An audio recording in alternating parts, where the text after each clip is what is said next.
پاکستان اپنی خود مختاری پر کوئی سمجھوتا نہیں کرے گا۔ پاکستان ہے تو ہم ہیں، پاکستان نہیں تو ہم کچھ بھی نہیں۔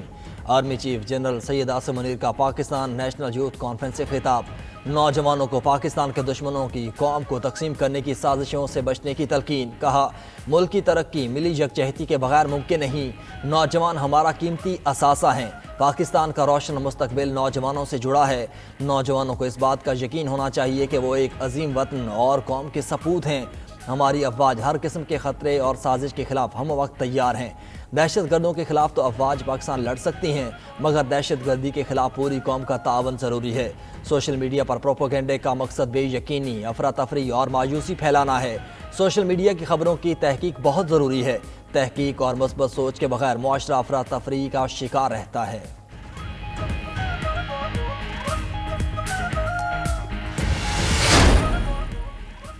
موقع ملا تو وہ کام کر کے جائیں گے کہ تاریخ یاد رکھے گی۔ قائد مسلم لیگ نون نواز شریف کا ننکانہ میں جلسے سے خطاب۔ کہا، ہمت آج بھی جوان ہے، عوام کو تکلیف میں نہیں دیکھ سکتا، اس سارے نظام کو بدلیں گے۔ کوئی یہ کہہ سکتا ہے کہ آج کا پاکستان 2017 کے پاکستان سے بہتر ہے، میرا دور چلتا رہتا تو آج اتنے برے حالات نہ ہوتے۔ ملک کی ترقی کے دشمنوں نے ہمیں کام نہیں کرنے دیا۔ میں وہ وزیر اعظم نہیں جو وعدے کر کے بھول جائے اور you turn per you turn لے۔ مقابلہ پیپلز پارٹی اور ضیاء الحق کی مسلم لیگ کے درمیان ہے۔ آزاد امیدواروں کے ساتھ مل کر حکومت بنائیں گے، شیر والے اپوزیشن میں بیٹھیں گے۔ چیئرمین پیپلز پارٹی بلاول بھٹو کا سرگودا کے علاقے بھلوال میں انتخابی جلسے سے خطاب۔ کہا، پنجاب کے سیاستدان بیمار ہوتے ہیں تو علاج کے لیے لندن جاتے ہیں۔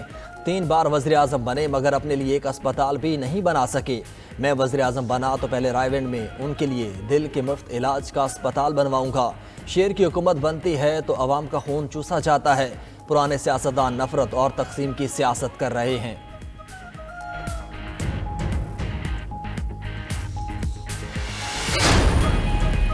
پی ٹی آئی امیدواروں کے کاغذات ٹیکنیکل بنیادوں پر مسترد کیے گئے، انتخابی نشان سے بھی محروم رکھا گیا۔ رہنما پی ٹی آئی بیرسٹر گوہر کا بنیر میں ورکرز کنونشن سے خطاب۔ بولے، اب ملک میں سیز فائر ہونا چاہیے، عوام کو اپنے نمائندے منتخب کرنے کی اجازت ہونی چاہیے۔ ملک کی نازک صورتحال ایک اور تجربے کی متحمل نہیں ہو سکتی۔ امید ہے سپریم کورٹ بیٹ کا نشان واپس دے گی۔ بلاول بھٹو کے منشور میں بھی کرپشن کے خلاف ایک لفظ نہیں۔ ان لوگوں کو عوام کی نہیں بلکہ اپنی فکر ہے۔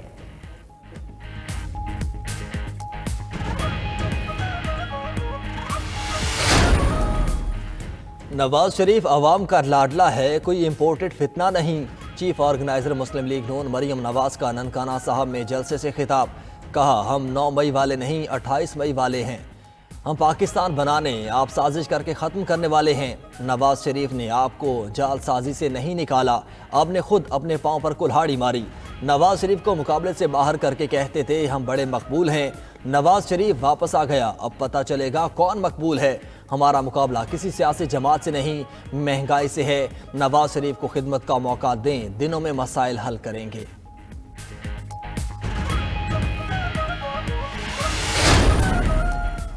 76 سال بعد بھی قائد اعظم کے پاکستان سے دور ہیں۔ پچھلی حکومتوں کے اچھے منصوبوں کو بند کر دینا المیہ ہے۔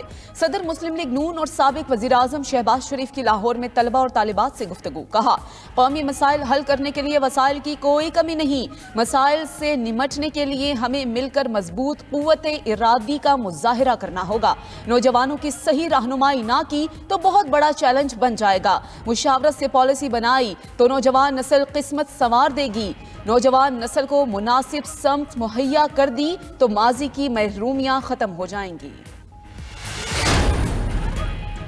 مسلم لیگ نون کا انتخابات سے قبل حلقوں کی سطح پر پارٹی میں اختلافات ختم کرنے کا فیصلہ، 10 خصوصی کمیٹیاں تشکیل دے دیں۔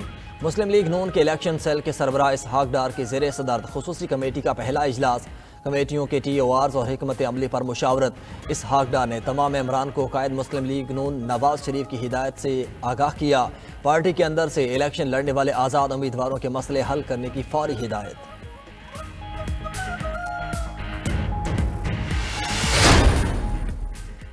سندھ کا منظر نامہ تبدیل ہونے جا رہا ہے۔ قومی اسمبلی کی 22 سیٹوں پر کراچی سے کامیابی حاصل کریں گے۔ Senator deputy convener doctor Farooq Sattar کی میڈیا سے گفتگو۔ کہا، گوڈھوں کی زمین چھین کر وزارت عظمیٰ کا خواب دیکھنے والے اوقات میں آئیں۔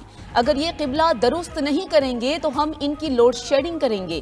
رہنما MQM رؤف صدیقی بولے کہ پیپلز پارٹی کے لوگ اشتعال انگیزی پھیلانا چاہتے ہیں۔ کراچی اب جاگ گیا ہے، 2018 والی سازش کو ناکام بنائیں گے۔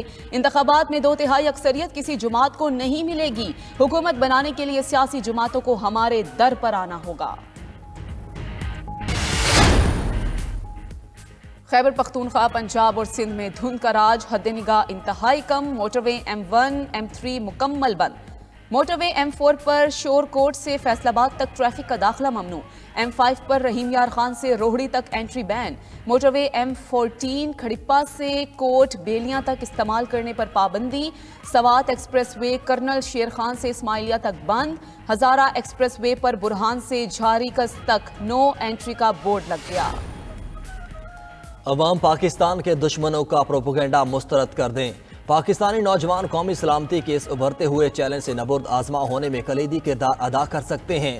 نگران وزیر اعظم انور اللہ کاکڑ کا اسلام آباد میں یوتھ کنونشن 2024 سے خطاب، کہا پاکستانی قوم نے دہشت گردی کا بہادری سے مقابلہ کیا اور لازوال قربانیاں دیں۔ پاک فوج نے پوری لگن اور پیشہ ورانہ مہارت سے دہشت گردی کے خلاف جنگ لڑی۔ پاکستانی نوجوان جو ہماری آبادی کا 65% ہیں، ان کی شمولیت اور تعاون کے بغیر دہشت گردی کے خلاف جنگ میں فتح ممکن نہیں۔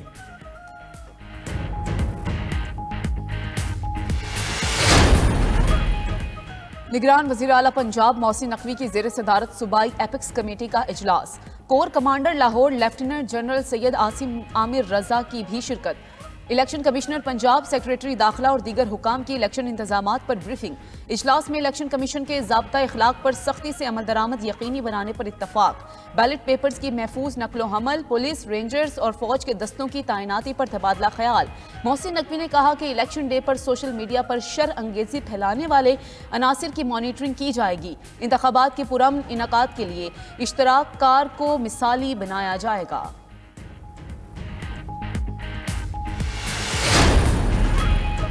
بھارتی پنجاب کے سابق وزیر اعلیٰ نوجوت سنگھ سدھو کی 35 رکنی وفد کے ہمراہ کرتارپور آمد۔ کرتارپور انتظامیہ کا درشن ڈیوڑی پر سابق ماہ ناز کرکٹر کا شاندار استقبال۔ کرتارپور بابا گرو نانک کی سمادھی اور حاضری تھی، ماتھا بھی ٹیکا۔ بولے دنیا کو دشمنی نہیں، امن کی ضرورت ہے، ہم امن کی بات کرنے آئے ہیں۔ کرتارپور امن کی راہداری ہے، اسے ہمیشہ کھلے رکھنا ہوگا۔ نوجوت سنگھ سدھو اور وفد نے پاکستانی مہمان نوازی اور اقدامات کو سراہا اور پاکستانی حکومت کا شکریہ ادا کیا۔ اور ماضی کی صف اول کی اداکارہ روحی بانو کو مداحوں سے بچھڑے 5 سال بیت گئے۔ روحی بانو نے ڈرامہ زیر زبر پیش، کرن کہانی، کاروان سمیت مختلف ڈراموں میں لازوال کردار نبھا کر ہمیشہ کے لیے امر کر دیے۔ فلموں میں بھی فن کے جوہر دکھائے۔ بہترین کارکردگی پر حکومت پاکستان نے انہیں صدارتی تمغہ برائے حسن کارکردگی سے بھی نوازا۔